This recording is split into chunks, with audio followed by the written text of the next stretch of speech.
Hello everybody, and welcome back to 2010, because today we are playing Black Ops 1 Zombies. Now, it has been a minute since I played not just Black Ops 1 Zombies, but classic zombies in general. I know, like, we made a Black Ops 2 video somewhat recently, but, you know, it's not exactly the same thing as just sitting down, playing the game, genuinely trying to go for a high round, and I don't know if I'm really going to be going for a high round in this video, but at the very least, we'll be kicking back, relaxing, just seeing what we can do here. It does feel really good to be back on this game, though, man. I've had the itching to go back to Black Ops 1 Zombies specifically, because it's really been a while since I've played this game. You know, I'm constantly going back to Black Ops 2, mainly because that is my favorite Call of Duty of all time. So, you know, I'm just always gravitating towards that one. It's like, all right, if I'm gonna play classic Call of Duty, of course I'm gonna pick my favorite. But I mean, Black Ops 1 is obviously way up there for me as well. I have a lot of nostalgia for this game. I remember when this game was coming out, all the hype around it, talking about the game with my friends back in school and everything like that. We'd be talking, strategizing, you know, on how we're gonna get to high rounds and all these new maps. And then I remember there was some kids in my school that had played, like, they hadn't played World at War Zombies, so when they brought back the World at War maps to Black Ops 1 Zombies, they thought they were, like, entirely new, and just, like, you know, they thought they were new to Black Ops 1, so, you know, there was me who had already played World at War. I was like, oh yeah, I already know these maps, and they were like,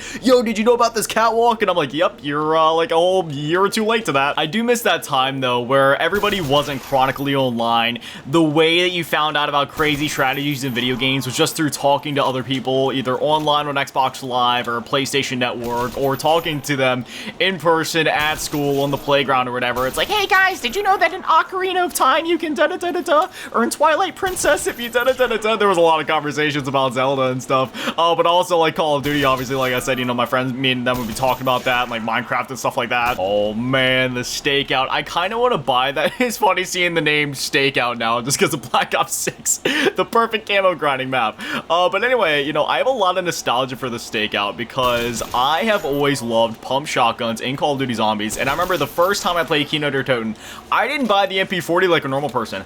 I bought the Stakeouts. You know what I'm gonna do? I'm gonna piss everybody off in the Zombies community and buy this weapon that probably nobody else ever buys when they play this map, but also furthermore has maybe never bought before. Like back in the day when people were like, oh, let's go get, oh, I don't know, just name like the MG42 or something. I was there like, okay, let me go get the trench gun. Oh, let me go get the PDW in Die Rise. Oh, okay, I'm gonna go buy the Remington. You know what I mean? Like, even though it's not necessarily great for points, I just love that satisfaction when you pack a punch of shotgun and it becomes like really rapid fire, you know, because that's how a lot of the pumps are in Zombies. It goes like, and it just does like a lot of damage and it reloads really fast. I just always thought pump shotguns were really badass. Granted, I did grow up watching the Terminator movies, and obviously they use a lot of shotguns in that, so I am 100% convinced that that influenced my bias in some way. But hey, I mean, if you hit shotguns with this thing, it still does, you know, somewhat decent damage, so I think we'll be alright. Did I say decent damage? I meant to say decent points. You know what I mean, same difference. Now, I will say, if we find the mystery box, clearly not in here. Oh man, we got a puppy round. Now, this is another thing that shotguns are good for.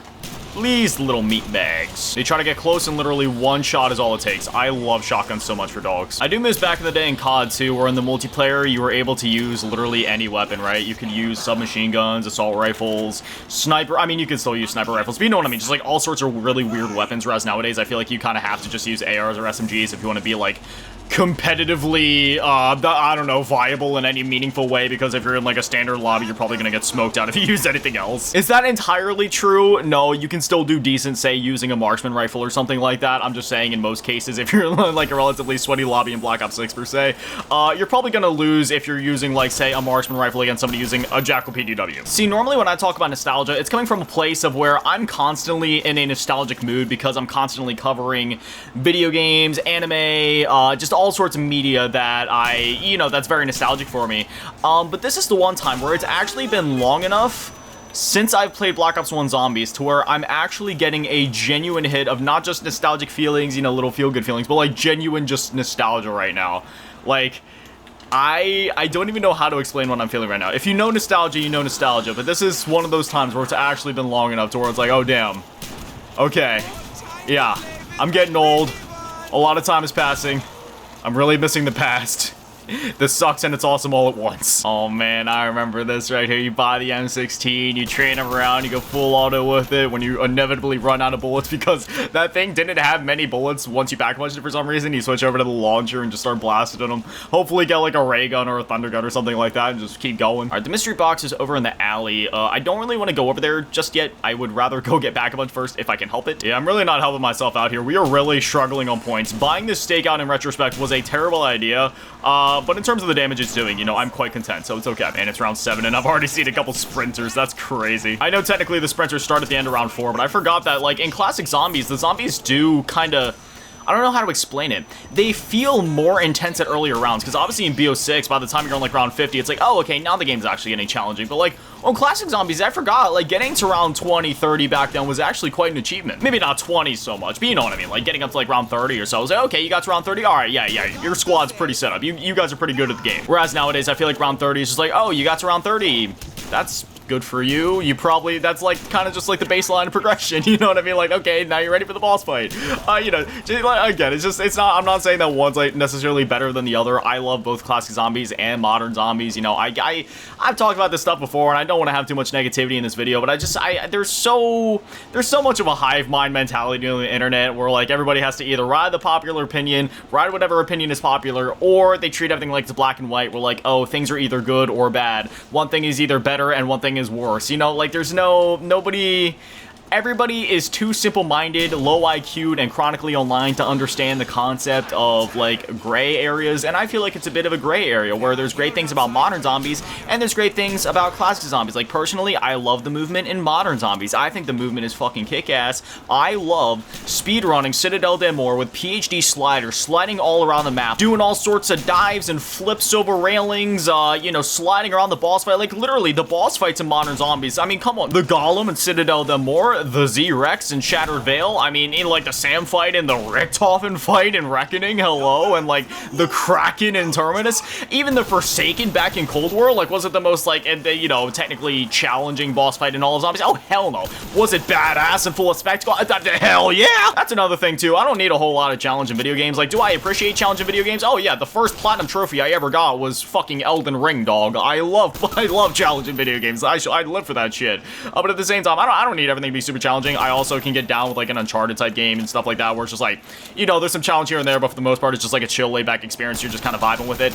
That's how the Forsaken fight in Cold War is. It's all about the spectacle, and for a guy like me, where like, you know, even though I resonate with a lot of like Asian culture and obvious, you know, for obvious reasons, yeah, I have grown up in America my whole life, so you know, there is that part of me where it's just like, okay, burgers, beer, and Coca-Cola, fuck yeah, America. And when I see really badass shit and a bunch of explosions on screen, it triggers that American part of my brain. You know, when I watch like that or like action movies from like the 80s and 90s and shit, like Terminator, you know, it just kind of triggers that same part of my brain, and it just goes like, oh yeah, fuck yeah, America. And that's how I feel doing boss fights like that. Sometimes letting the power fantasy speak for itself, even if it means the gameplay isn't as challenging, is actually, I feel like it actually works better in some cases, depending on what the game's trying to get across. It's all just on a case-by-case basis, but TLDR, basically what I'm trying to say here is that, you know, everybody is just a little too critical about fucking everything nowadays, man. I think we should all just sit back, relax, grab a controller, and play whatever the hell you want to play, and just have fun with it, you know? Anyway, it's around 10 now, so I should probably go Pack-a-Punch here soon, because this shotgun, it's doing good. It's still getting, you know, it's still like one shot and one now, but I just want it to be even better, you know, get like the Dragon's Breath on it. I'm kind of surprised to say this too, but the M14 is surprisingly viable in round 10.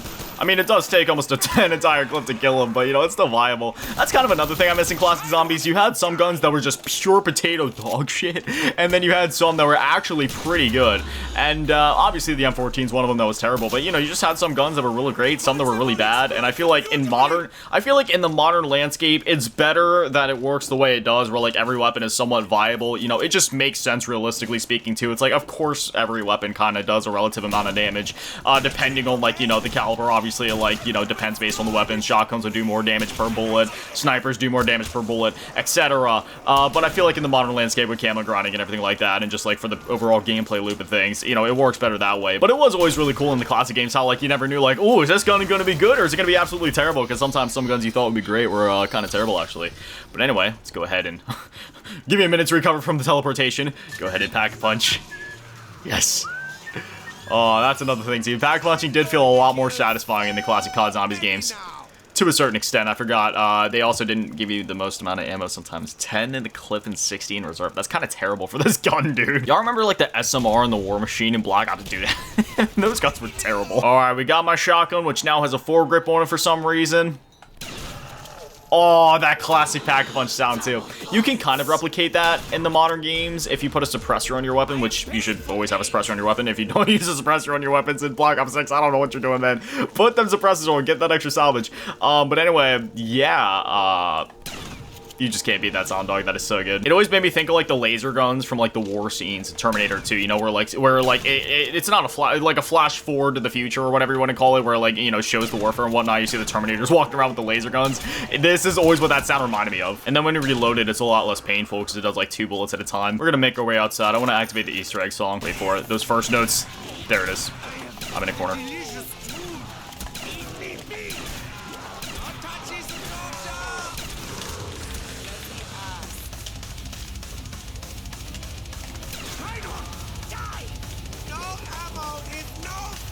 People can judge me for using shotguns all they want.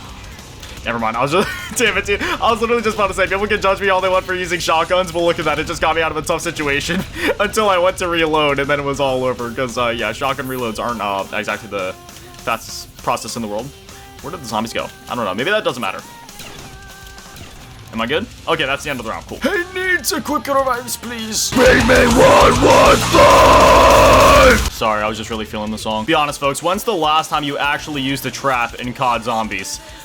I think like every time I do the Liberty Falls Easter egg, but I don't know if I ever actually unironically use them anymore. To be fair, traps really haven't been that relevant since like Black Ops 1, Black Ops 2 really. That was like the strategy back in World of War though, dog. Like before, like in Verrückt especially, like you run them through the traps, you go over to the other side of the map, just keep running them through all the traps that you can. And then before that, you have the flamethrower strategy on Noct and that.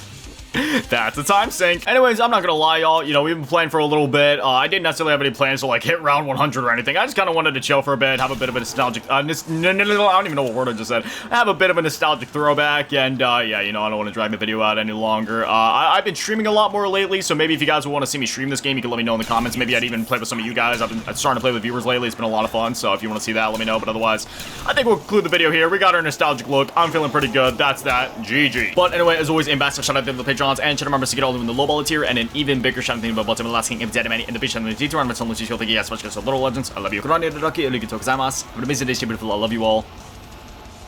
Peace.